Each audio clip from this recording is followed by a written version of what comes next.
Welcome to Tiffany's Kitchen. Hi dear friends, അസ്സാം വലൈക്കും. ഇന്ന് നമുക്ക് നല്ല പെർഫെക്റ്റ് ആയിട്ടുള്ള പോപ്കോൺ എങ്ങനെയാണ് വീട്ടിൽ തയ്യാറാക്കിയെടുക്കുന്നതെന്ന് നോക്കാം. അപ്പോൾ അതിനായിട്ട് ഞാനിവിടെ 2 വിധത്തിലുള്ള പോപ്കോണാണ് ഇപ്പോൾ കാണിക്കുന്നത്. അപ്പോൾ ഇതിങ്ങനെ ക്യാനിലായിട്ട് വാങ്ങുന്നതാണ് കേട്ടോ, ഇങ്ങനെ ചെറിയ ടൈപ്പിൽ. പിന്നെ സാധാരണ നമ്മുടെ ആ ഒരു ചോളം ഉണക്കിയെടുത്തിട്ടുള്ള ഒരു യെല്ലോ കളറിലുള്ള പോപ്കോണാണ്. അപ്പോൾ ഈ വലിയ ടൈപ്പ് കോൺ എന്ന് പറയുന്നത് നമുക്ക് എല്ലാവിധ ഷോപ്പിലും വാങ്ങാനായിട്ട് കിട്ടും. നാട്ടിലൊക്കെ ആണെന്നുണ്ടെങ്കിൽ തൂക്കത്തിനൊക്കെ വാങ്ങാൻ കിട്ടും കേട്ടോ അത്. അപ്പോൾ ഞാനിപ്പോൾ ഇവിടെ ചെറിയ ടൈപ്പിലുള്ളതാണ് യൂസ് ചെയ്യുന്നത്. അപ്പോൾ അത് 1/2 കപ്പാണ് എടുക്കുന്നത്. അപ്പോൾ അല്പം ഓയിലാണ്, വെജിറ്റബിൾ ഓയിലാണ് ഒഴിച്ചു കൊടുത്തിട്ടുള്ളത്. അത് ചൂടായി തുടങ്ങുന്ന സമയത്ത് അതിലേക്ക് 1/2 കപ്പ് ഈ ഒരു കോൺ ഇട്ട് കൊടുത്തിട്ട് ഒന്ന് റോസ്റ്റ് ചെയ്തെടുക്കുക. 2 മിനിറ്റ്, അല്പം ഉപ്പും കൂടെ ഇട്ട് കൊടുത്തിട്ടുണ്ട്. 2 മിനിറ്റ് റോസ്റ്റ് ആക്കുന്ന സമയത്ത്, ഹൈ ഫ്ലെയിമിലിട്ട് റോസ്റ്റ് ആക്കുന്ന സമയത്ത് ഇതിങ്ങനെ പൊട്ടി തുടങ്ങും. അപ്പോൾ പൊട്ടി തുടങ്ങുന്ന സമയത്ത് പിന്നെ മൂടി വെക്കണം. മൂടി വെച്ചില്ല എന്നുണ്ടെങ്കിൽ എല്ലാം പൊട്ടി പുറത്തേക്കാണ് പോവുക. അപ്പോൾ ഒന്ന് മൂടി വെച്ച് കൊടുക്കുക.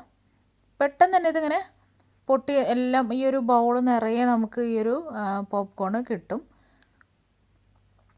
അപ്പോൾ ഈ ഓയിൽ ഒഴിച്ച സമയത്ത് നിങ്ങൾക്ക് വേണമെന്നുണ്ടെങ്കിൽ ചെറിയൊരു ടേബിൾ സ്പൂൺ അല്ലെങ്കിൽ 1/2 ടേബിൾ സ്പൂണോളൊക്കെ ബട്ടർ ചേർത്ത് കൊടുക്കാവുന്നതാണ്. നല്ലൊരു ഫ്ലേവർ ആയിരിക്കും. അപ്പോൾ അതാ പോപ്കോൺ നല്ല പെർഫെക്റ്റ് ആയിട്ട് നമുക്ക് കിട്ടിയിട്ടുണ്ട്. അപ്പോൾ പെട്ടെന്ന് തന്നെ തുറക്കണ്ട, കാരണം 2 3 എണ്ണമൊക്കെ ഇവിടെ പൊട്ടാൻ ചിലപ്പോൾ ബാലൻസ് ഉണ്ടാവും.